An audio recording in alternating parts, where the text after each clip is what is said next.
Salut à tous. L'armée des États-Unis vient de déposer sur le bureau du président quelque chose qui n'avait jamais été déposé sur le bureau d'aucun président dans le contexte d'un conflit dans le Golfe Persique. Un plan opérationnel de coup final. Ce n'est pas un cadre de dissuasion. Ce n'est pas une note de démonstration de force. C'est une architecture de ciblage qui inclut 60% des forces navales iraniennes encore fonctionnelles, la moitié de ses lanceurs de missiles balistiques, les 2/3 de son armée de l'air, ainsi que les installations militaires souterraines critiques que le régime utilise comme dernière ligne de défense contre exactement ce scénario. Dans l'univers trumpiste, même l'expression coup final ressemble moins à une option militaire classifiée qu'à un slogan de campagne qui attend son podium. Ce qui rend cette semaine différente de toutes les semaines précédentes marquées par un langage d'escalade, c'est que l'Iran sait que ce plan existe. Le briefing que le commandant du commandement central des États-Unis, l'amiral Brad Cooper, a présenté au président Trump à la Maison-Blanche, n'a pas été gardé secret. Les Iraniens ont lu les mêmes informations qui circulent maintenant publiquement. Ils savent ce qui est sur la table. Ils savent à quoi ressemblent les premières 24 heures si Trump dit d'y aller. Et pourtant, ils continuent de déclarer publiquement, par l'intermédiaire de hauts commandants des gardiens de la Révolution s'exprimant au nom du nouveau guide suprême, qu'ils ont établi une domination absolue sur le détroit d'Ormuz et sur les 2000 km de côte iranienne, et que leurs combattants peuvent entrer en action demain. Demain, ils disent cela pendant que leurs puits de pétrole sont en train d'être arrêtés de façon permanente, pendant que leur monnaie est à 32 millions de rials pour $1, pendant que le SNSC a écrit en interne que le régime peut tenir encore 6 à 8 semaines, pendant que le président tente de limoger le ministre des Affaires étrangères parce qu'il reçoit des ordres du CGRI sans l'en informer. Ils le disent pendant que 3 groupes aéronavals américains se trouvent dans l'océan Indien avec plus de 200 avions de combat en alerte. Et quelque part, dans la machine médiatique pro-Trump, ce genre de pression sera encore présenté comme du calme stratégique, parce qu'apparemment, crier près d'un micro compte maintenant comme une doctrine. L'écart entre ce que l'Iran affirme publiquement et ce que l'Iran fait en privé, en envoyant des émissaires par le Pakistan supplier Washington d'arrêter la pression, tout en proclamant simultanément une domination absolue sur le détroit, et précisément l'écart qui explique où ce conflit se dirige et pourquoi les prochaines 72 heures pourraient être les plus lourdes conséquences de toute la guerre. La première couche à comprendre, c'est la doctrine militaire réelle de l'Iran dans le détroit, parce que le briefing sur le coup final devient beaucoup plus dévastateur dès que la réponse iranienne prévue devient claire. La stratégie navale du CGRI pour le détroit d'Ormuz a été construite pendant des décennies autour d'un concept appelé guerre asymétrique en essaim. La théorie est simple.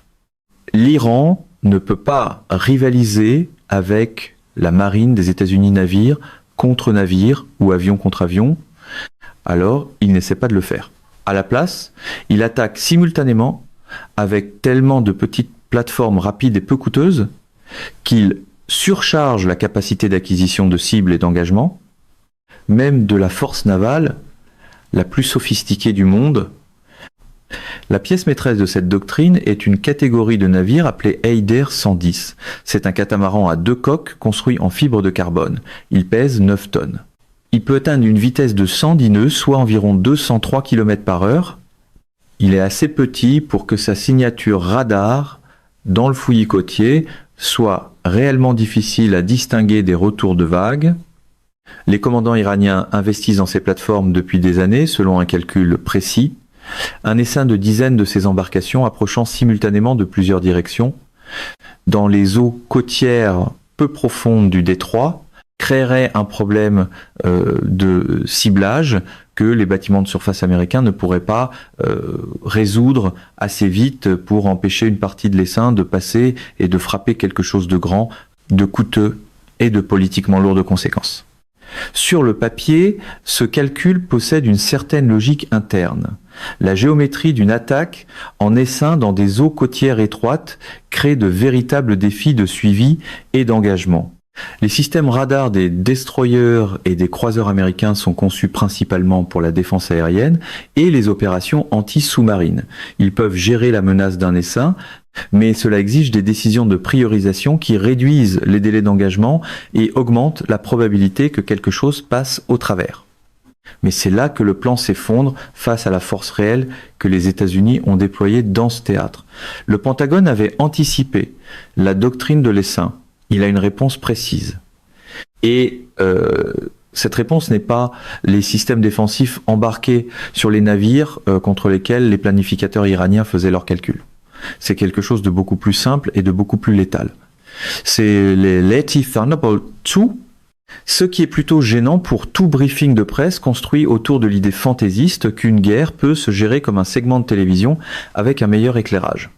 Lorsque le CENTCOM a confirmé le 19 mars avec le général Dan Kane au podium du Pentagone que l'Addix Warthog est désormais engagé sur le flanc sud et qu'il traque et détruit les embarcations d'attaque rapides dans le détroit d'Ormuz, cela confirmait le déploiement opérationnel précis qui rend la doctrine iranienne de l'essaim non seulement inefficace, mais suicidaire. L'Addix a été construit pour une seule raison. Il a été construit pour tuer des choses. Plus précisément, il a été construit pour détruire des véhicules blindés et des cibles durcies grâce à un canon Gowit Avenger de 30 mm qui tire 70 projectiles à uranium appauvri par seconde, capable de traverser le blindage comme s'il n'existait pas. Face à une embarcation de 9 tonnes en fibre de carbone, filant à 203 km/h sur l'eau libre, sans aucune protection blindée, le GA-8 n'a pas besoin de toute sa capacité anti-blindage. Il doit simplement être pointé dans la bonne direction, ce que les caractéristiques de vol de l'Addix à basse altitude et à basse vitesse rendent plus facile que pour presque toute autre plateforme de l'arsenal américain. Le développement technique crucial est la nouvelle capacité de ravitaillement en vol de l'Addix grâce au système sonde-panier compatible avec les avions ravitailleurs Cessna-30 Hercule. C'est pas une amélioration opérationnelle mineure. C'est une transformation fondamentale de la pertinence de l'Addix pour cette mission précise. Un Addix qui peut se ravitailler auprès d'un C-130 au-dessus du golfe d'Oman n'a pas besoin de retourner à sa base entre 2 cycles de patrouille. Il peut rester au-dessus du détroit à basse altitude pendant des heures, devenant essentiellement une plateforme anti-embarcation aérienne persistante, en poste de manière continue. Les embarcations iraniennes en essaim fonçant vers des bâtiments de surface américains seraient interceptées non pas par des navires tentant de suivre et d'engager des dizaines de cibles en même temps, mais par des avions capables de descendre, de tirer et de remonter plus vite que n'importe quel bâtiment de surface ne peut réagir.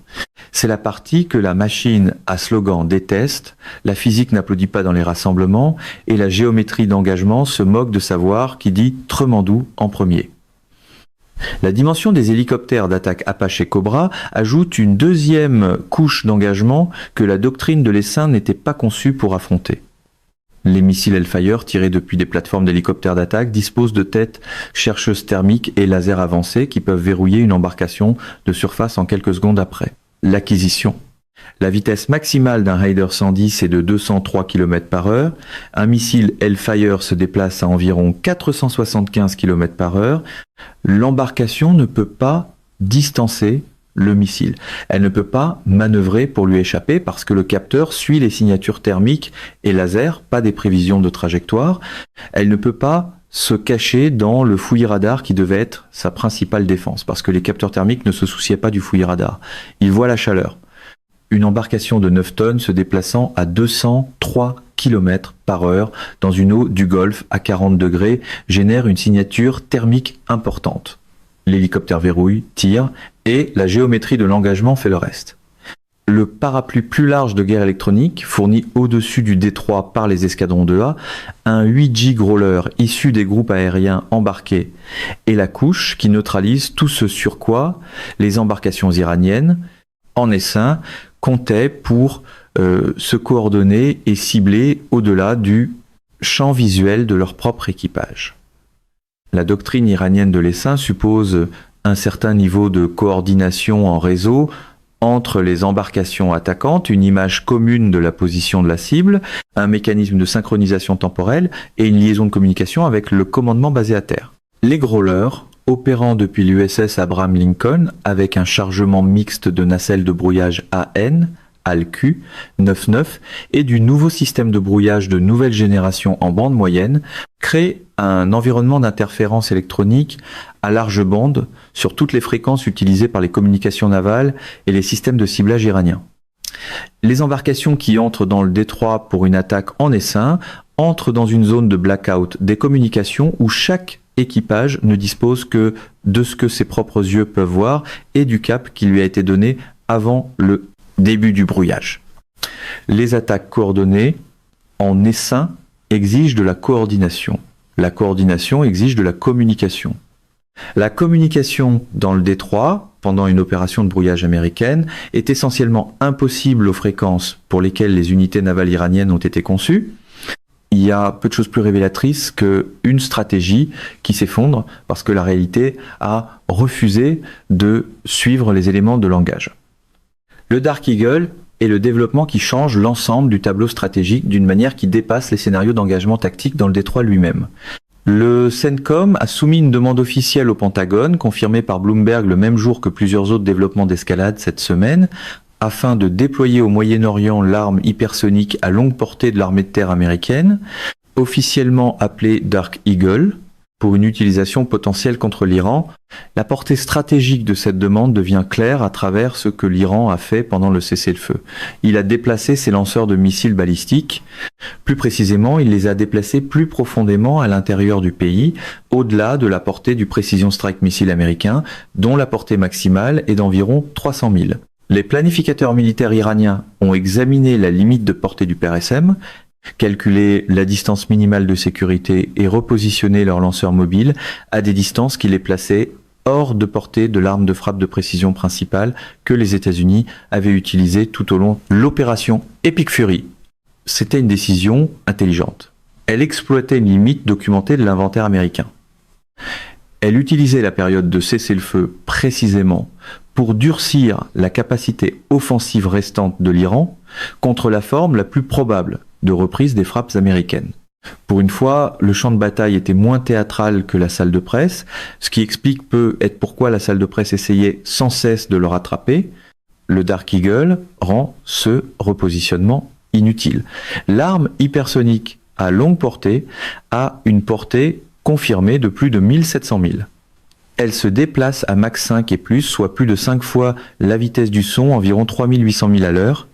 Elle utilise un véhicule planeur hypersonique qui est libéré d'un propulseur à 2 étages à vitesse hypersonique, puis plane vers sa cible à cette même vitesse, tout en manœuvrant activement dans sa phase terminale afin de déjouer les algorithmes de prédiction de trajectoire sur lesquels reposent les systèmes de défense aérienne. À Mach 5 et plus, l'arme parcourt en quelques minutes la distance entre un point de lancement n'importe où dans la région du Golfe et l'intérieur le plus profond du territoire iranien. Le lanceur que l'Iran a déplacé au-delà de la portée de 300 000 du PRSM se trouve encore à l'intérieur de la portée du Dark Eagle, presque 6 fois supérieur. Le génie particulier de la demande de déploiement du Dark Eagle, au-delà de sa capacité cinétique brute, réside dans le message qu'elle envoie aux planificateurs militaires iraniens qui ont conçu la stratégie de repositionnement. Elle dit que leur analyse des capacités américaines était correcte. Ils ont bien identifié la limite de portée du PRSM. Ils ont pris la décision logique de l'exploiter et maintenant les États-Unis demandent une arme qui rend toute cette analyse inutile. Peu importe où les lanceurs se déplacent, ils restent à portée américaine. Peu importe sous quelle montagne un bunker est placé, il existe une arme qui voyage à 5 fois la vitesse du son et que les systèmes de défense aérienne iraniens restants ne peuvent pas suivre, pour laquelle ils ne peuvent pas calculer une géométrie d'interception et qu'ils ne peuvent pas engager avant son arrivée. C'est un message difficile à réduire à un autocollant de pare-choc, même si l'orbite trumpiste essayerait sûrement de le faire. Le Dark Eagle n'a jamais été utilisé au combat. Si la demande du CENTCOM est approuvée, que l'arme est déployée au Moyen-Orient puis utilisée contre des cibles iraniennes, la première utilisation opérationnelle de la technologie hypersonique américaine dans l'histoire du combat aura lieu dans ce conflit. Ce fait précis est une communication à tous les planificateurs militaires de la planète, pas seulement à ceux de l'Iran, sur une capacité américaine qu'aucun résultat d'essai et aucune fiche technique ne peuvent remplacer. Il existe une différence qualitative dans la perception mondiale d'une arme qui a été utilisée au combat par rapport à une arme qui existe sur une fiche technique. L'Iran serait le cas test. Le monde entier regarderait. Le corridor aérien des C-17 est la couche logistique qui montre à quoi ressemble réellement le tempo opérationnel de la préparation américaine. En une seule journée, 11 avions de transport lourd C-10 Septa Globemaster ont été observés quittant la base aérienne de Ramstein en Allemagne et Lakenis au Royaume-Uni, transportant du fret vers la Méditerranée orientale, la Jordanie et le Qatar. La base aérienne turque d'Incirlik est devenue l'un des points de transit les plus critiques de ce pont aérien, avec des C-17, des C-130 et des avions de ravitaillement passant par Incirlik avant de poursuivre vers des positions stratégiques, notamment Djibouti et Diego Garcia. Lorsque 11 C-17 empruntent le même corridor en une seule journée, c'est pas un ravitaillement de démonstration de force. C'est la construction d'une infrastructure logistique opérationnelle durable. Le C-17 peut transporter 77 tonnes de fret par vol. 11 C-17 en une seule journée représentent plus de 800 tonnes d'équipements militaires, de munitions, de pièces de rechange et de matériel de soutien déplacés en 24 heures depuis des bases européennes vers des points de préparation dans le Golfe. C'est la chaîne d'approvisionnement d'une opération mesurée en mois, pas en jours. Des mois, pas des jours, ce qui est précisément le genre de détail qui disparaît dès qu'une crise est vendue comme une démonstration de force rapide, magnifique et sans complications. La dimension des Émirats arabes unis dans les développements de cette semaine ajoute une dimension symbolique et de renseignement que le tableau purement militaire ne saisit pas. Les Émirats arabes unis se sont alignés de manière coordonnée avec Washington dans tous les domaines à la fois. Ils ont quitté l'OPEP le 1er mai. Ils ont gelé leur coopération avec les réseaux bancaires fantômes iraniens, permettant directement les désignations du Trésor américain dans le cadre de l'opération Economic Fury visant 35 entités et 300 millions de dollars en crypto-monnaies gelées. Ils ont accueilli Iron Dome sur leur sol, le premier déploiement étranger de ce système dans l'histoire. Ils permettent le positionnement intensif d'avions cargo américains sur leur territoire. Puis ils ont fait quelque chose qui n'a aucune importance militaire opérationnelle, mais dont le poids symbolique est immense. Ils ont donné un ordre clair à leurs citoyens de quitter immédiatement l'Iran, le Liban et l'Irak. Et à l'intérieur des frontières émiraties, les drapeaux existants de la République islamique sont retirés des commerces et des zones commerciales pour être remplacés par les anciens drapeaux iraniens portant le symbole pré, révolutionnaire du lion et du soleil. Le drapeau au lion et au soleil n'est pas simplement un autre morceau de tissu. C'est le drapeau de l'Iran qui existait avant 1979, avant la révolution islamique, avant Khomeini, avant le CGRI, avant tout ce sur quoi la République islamique a bâti son identité. Remplacer le drapeau de la République islamique par le drapeau au lion et au soleil, à l'intérieur des frontières des Émirats arabes unis. C'est dire publiquement, par un symbole que chaque Iranien comprend, que le pays considère comme illégitime la prétention de la République islamique à représenter l'Iran et s'attend à ce que cette prétention prenne fin.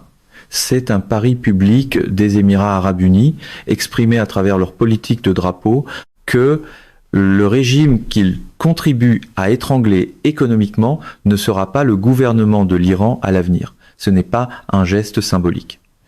C'est un jugement stratégique sur la durabilité du régime, exprimé sous la forme la plus visible possible. L'Iran, qui a tiré 2800 missiles et drones contre les Émirats arabes unis, l'a fait en croyant pouvoir terroriser cet État du Golfe afin qu'il pousse Washington à mettre fin au conflit. Les Émirats arabes unis, qui remplacent le drapeau de la République islamique par le lion et le soleil sur des locaux commerciaux, constituent la réponse. La stratégie d'intimidation a produit l'exact contraire de l'effet recherché.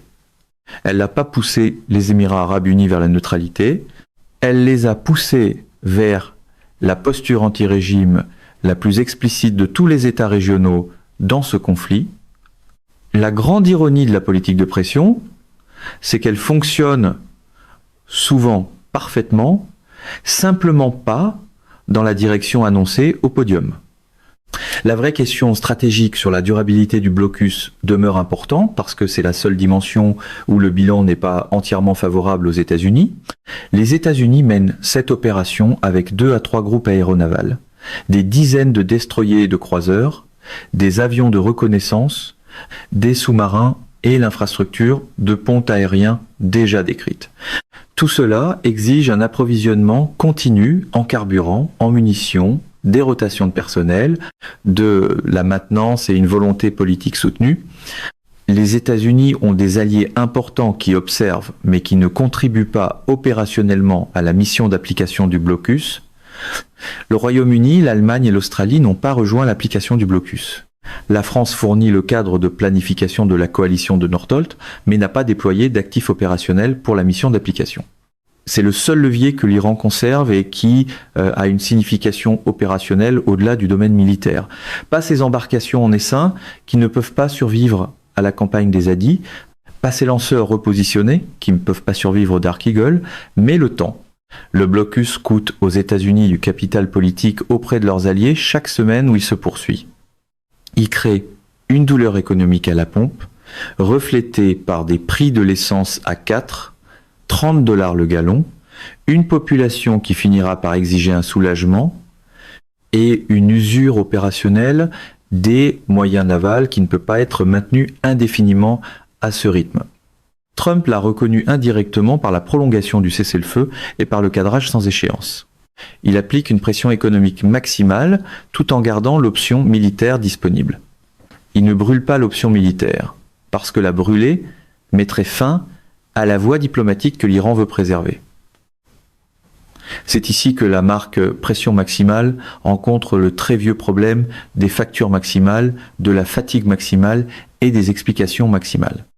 L'écart entre la formule « les frapper » ou « négocier avec eux » utilisée par Trump lors de l'événement avec les astronautes et le cadre diplomatique en coulisses, que des sources de CNN ont décrit comme particulièrement crucial, constitue l'espace dans lequel le conflit est réellement en train de se résoudre. Pas sur un champ de bataille, pas dans un détroit, mais dans la décision précise que le guide suprême iranien invisible et blessé, depuis son lieu secret, prend ou ne prend pas quant à savoir si le CGRI de Vahidi peut outrepasser une fois de plus la voie diplomatique civile. La formule peut sembler conçue pour la télévision, mais la véritable négociation se déroule dans la mécanique terne, nerveuse et peu glamour que la télévision évite généralement. Le plan de coup final est sur le bureau de Trump. La demande concernant le Dark Eagle est en attente d'approbation au Pentagone. Les ADIX traquent en ce moment les embarcations rapides dans le détroit. Le pont aérien des CDX-7 construit une chaîne logistique opérationnelle de plusieurs mois. Les Émirats arabes unis font flotter le drapeau au lion et au soleil, là où se trouvait auparavant le drapeau de la République islamique. Et les commandants du CGRI proclament publiquement leur domination absolue sur le détroit, pendant que leurs émissaires à Islamabad demandent au chef de l'armée pakistanaise de les aider. S'il vous plaît, à trouver une formule qui permette de lever le blocus avant que les puits de pétrole subissent des dommages qu'aucun accord ne pourra jamais réparer. Voilà l'écart entre la déclaration et la réalité. La déclaration, c'est la domination absolue. La réalité, ce sont des sous-sols inondés, 32 millions de rials pour $1, et des demandes désespérées à des médiateurs pakistanais pour obtenir une bouée de sauvetage. C'est aussi l'écart entre une crise vendue comme un exercice de contrôle et une crise gérée, avec un œil constamment tourné vers les caméras. La doctrine de guerre asymétrique fonctionne lorsque l'asymétrie favorise la puissance la plus faible. Dans le détroit, en ce moment, des A-10 tournent à basse altitude. Des missiles Hellfire, attendant sur les rails des Apache, les growlers neutralisent le spectre électronique. Les demandes de déploiement du Dark Eagle attendent dans les boîtes de réception du Pentagone, et 3 groupes aéronavals tiennent position dans l'océan Indien. L'asymétrie, dans ce détroit précis, à ce moment précis, ne favorise pas le CGRI. Mesdames et messieurs, notre émission d'aujourd'hui s'arrête ici. Nous vous invitons à partager votre avis personnel dans la section des commentaires ci-dessous. Pouvoir, vérité vous salue et vous donne rendez-vous très bientôt